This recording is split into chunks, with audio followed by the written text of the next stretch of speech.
ici Samdo Benjamin de MD Live Production. Voilà, aujourd'hui nous allons parler du fameux Cubase.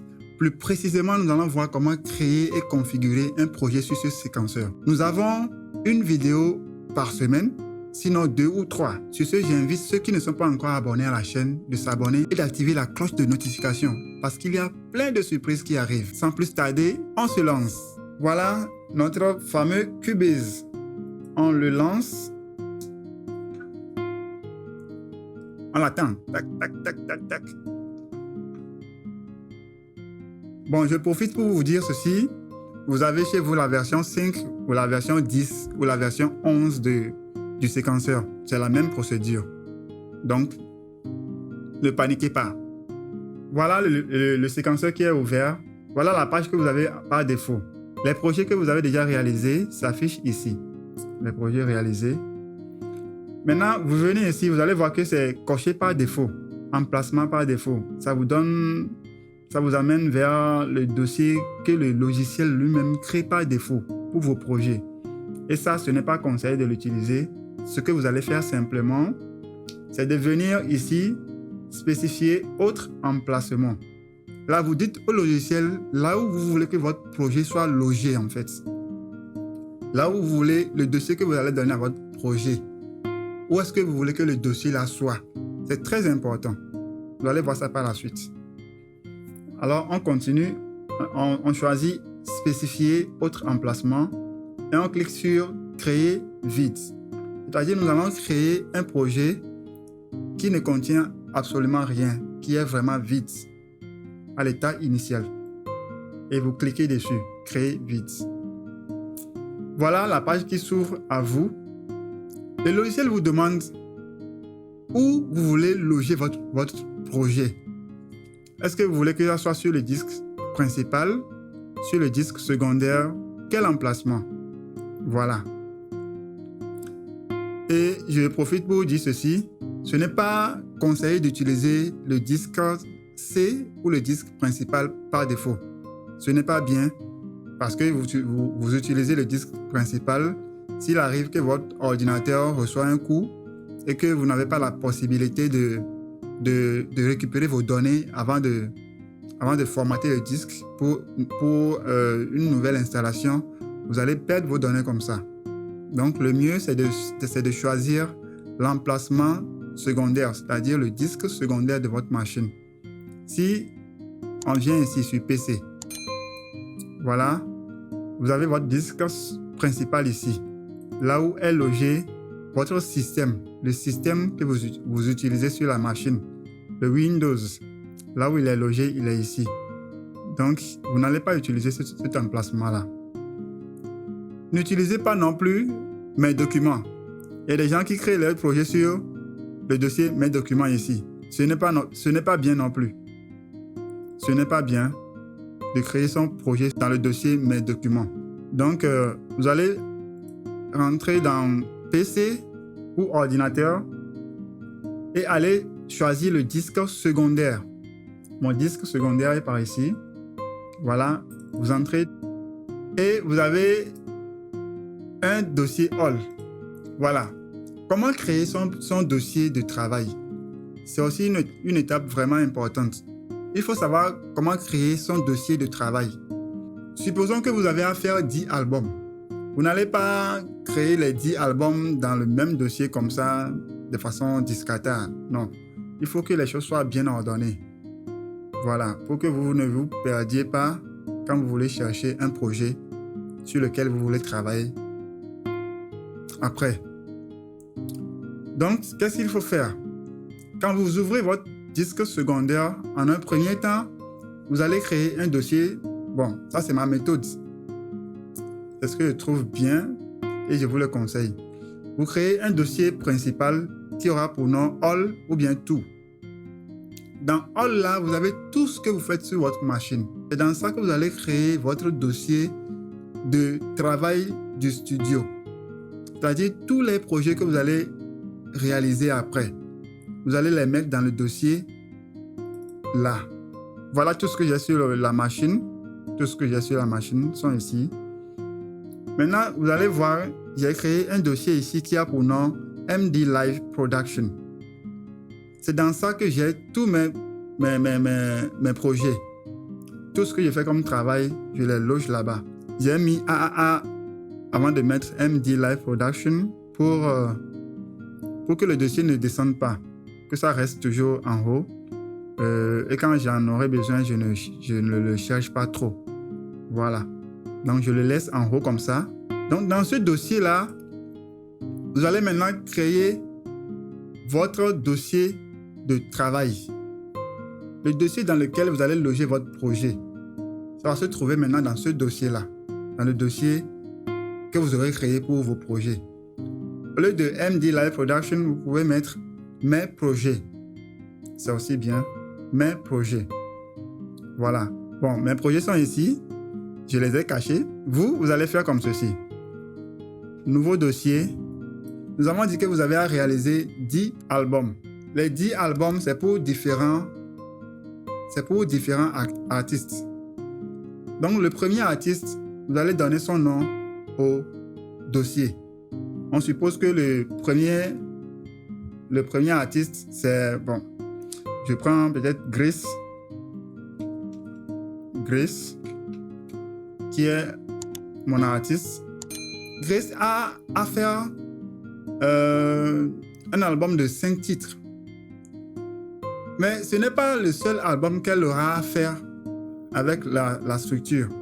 Donc, quand je vais rentrer dans son dossier, il faut que je crée un autre dossier pour le nom de son album.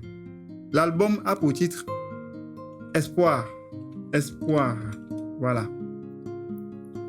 Espoir. Maintenant, dans Espoir, je vais créer maintenant le dossier du projet.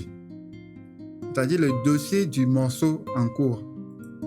Le morceau avec lequel on va commencer le projet, c'est ça que je vais maintenant créer.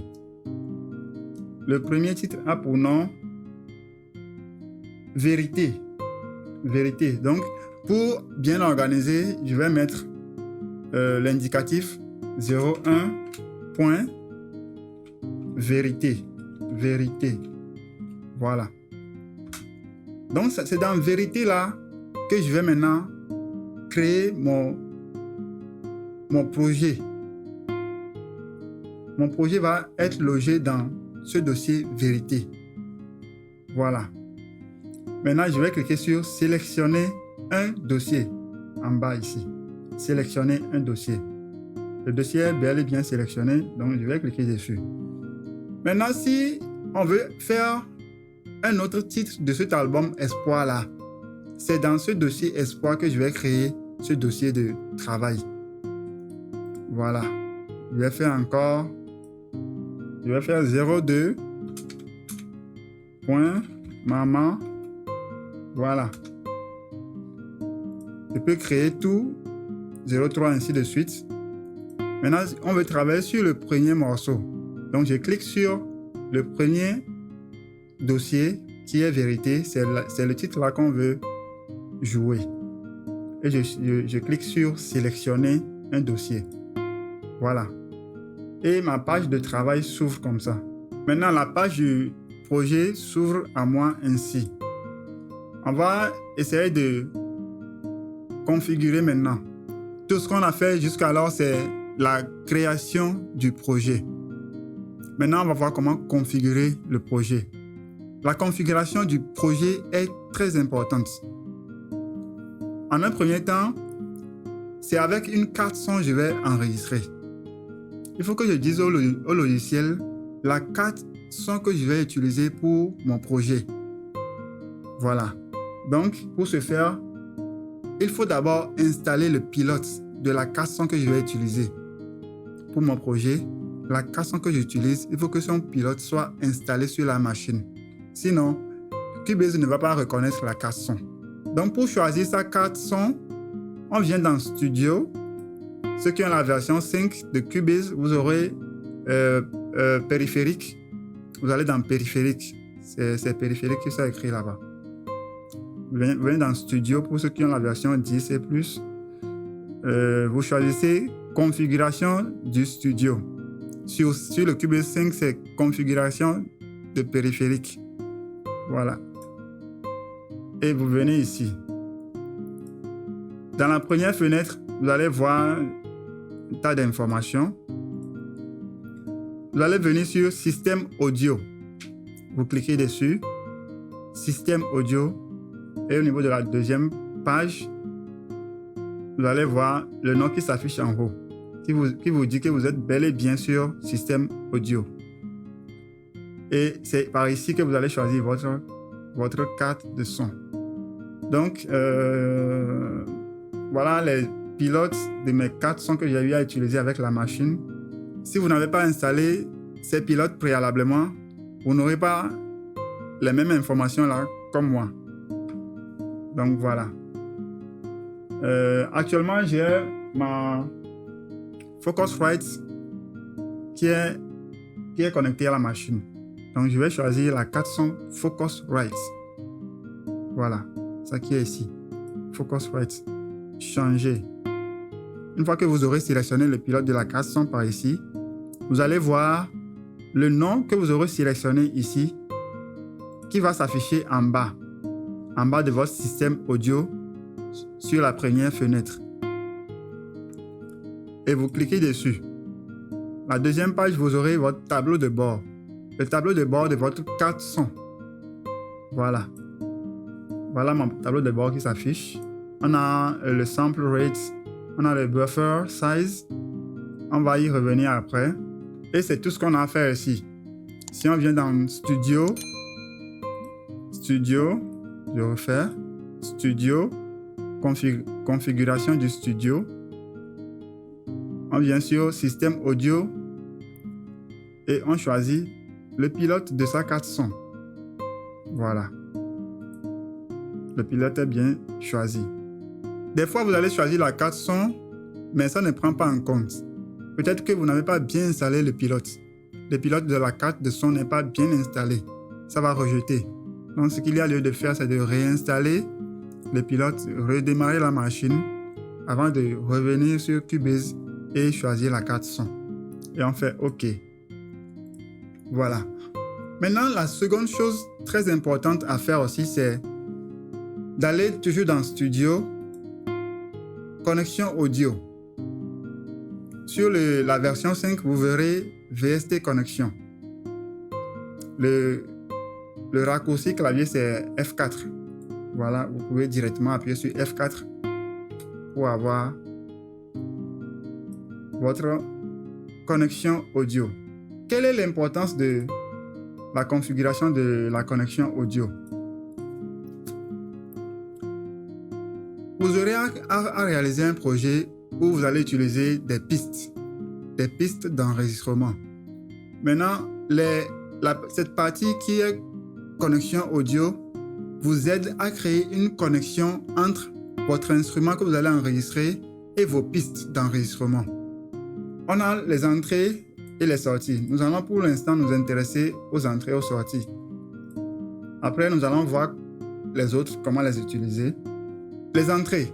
C'est grâce aux entrées qu'on arrive à envoyer les signaux vers les pistes. Et ce qu'on va créer ici, ce ne sont pas des pistes, mais des canaux.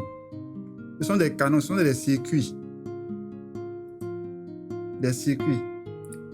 Quelle est la différence entre les circuits et les pistes? Les circuits ne peuvent pas contenir de signal. On ne peut pas enregistrer sur les circuits ou les bus. Mais les pistes, on a cette possibilité-là de recueillir des informations sur elles. On a la possibilité d'enregistrer sur des pistes. Donc, c'est ça qui est la différence. Et les bus, c'est juste des canaux. Juste des canaux qui nous aident à faire venir des signaux sur des pistes, simplement. Donc, à ne pas confondre piste et bus ou circuit. Voilà, ici, nous avons nos circuits d'entrée. Comment créer les circuits d'entrée? Ce que vous avez par défaut, vous allez le supprimer parce que ça peut ne pas fonctionner. Donc, on va repartir comme si rien n'était, à 0. Pour supprimer, vous allez faire un clic droit sur le nom. Je vais cacher par ici. Le nom est par ici. Le nom qui est là, c'est Stereo In. Vous allez faire un clic droit dessus et aller sur supprimer bus. Voilà. Supprimer et ça part. Ça, c'est pour l'entrée. Et vous allez venir ici, ajouter bus. Ajouter bus. Vous avez la possibilité d'ajouter un nombre de bus. Ici, on reste sur 1. Juste un bus. Et ici, vous avez la configuration mono ou stéréo. Nous allons nous atteler à ces deux. Mono ou stéréo. Quand est-ce qu'on va créer? On va choisir mono et quand est-ce qu'on va choisir stéréo? Les bus mono, c'est pour enregistrer des signaux mono. Comme la basse, la guitare, la voix. Parce que c'est juste une fiche que vous allez connecter à votre carte son. Pas une entrée, pas deux. Maintenant, si c'est du piano que vous voulez enregistrer en stéréo, c'est-à-dire vous allez prendre le piano avec deux fiches, deux jacks. Là, vous allez choisir stéréo. Entrée stéréo. Néanmoins, on a la possibilité d'enregistrer le piano avec des circuits mono aussi. Mais là, c'est autre chose. On va y revenir après. Pour l'instant, on va s'atteler à la piste stéréo qui va prendre un bus stéréo. Voilà. Donc, pour le piano, on retient qu'on va utiliser un circuit stéréo. Et pour la voix, une seule voix ou bien une basse, une guitare, on va utiliser le bus mono. Voilà. Donc, supposons qu'on va enregistrer une voix. Choisissons mono. Mono. Et on fait ajouter bus. Voilà. Et mon bus mono est bel et bien créé. Maintenant, si vous avez bien configuré la première étape qui est de choisir sa carte son, le pilote de sa carte son, vous allez voir le pilote qui s'affiche ici, sur périphérique audio.